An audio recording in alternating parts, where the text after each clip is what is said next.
Now, when we're talking about goals, another thing to do is make sure that there's something called a SMART goal, right? And the S part of it is be specific, right? So your goal needs to go over, basically how are you going to get there? Be specific, and the more detailed you are, the better, right? Then you need to have measurable. It must have, an endpoint, right? So how will you know when you reached your goal? Well, I mean, if it's to get into, to lose 20 pounds and go from 200 to 180, well, once you got to 180, that's how you know that you measured your goal, right? The next part is that goals must be achievable. It's good to be difficult and stretch yourself, but you need to make sure you don't say, hey, I want to be a billionaire. Okay, well, how many are there in the world ever, right? I mean, it's good to have something, but keep it within reach, right?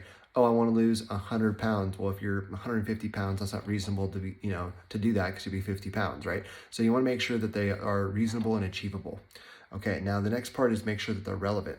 Evaluate why this is important to you. Once you understand the key benefits, it's helpful to incorporate it into your goal. There should be a real benefit to the goal you are setting, and that has to do with motivation. So the reason why you want to make sure that it's relevant to you is that you have to have the drive to get there, right? So if it's, again, a financial goal or a health goal, well, those have purpose to them, right? I want to feel good, I want to look good. That's why health goals are so important to you, is that it's something that you can see the results of, and it actually, what does money or anything else matter if you're not healthy?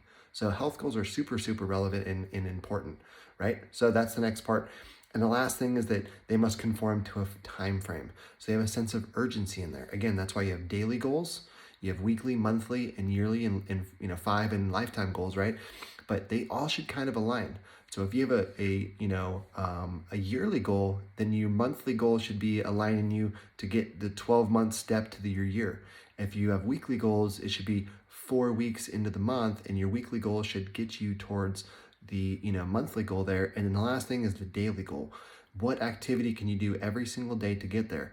If you are trying to lose 50 pounds, running every single day and eating no carbs and sugar probably would get you there pretty quickly, right? So those are things that are examples that I can give you so that you can kind of break down what would my goal be, and then, what are the things I can do every single day, right? Because again, those daily results add into the weeks, months, and years. So you need to know what your bigger goals are so that you can reverse engineer back down to the day.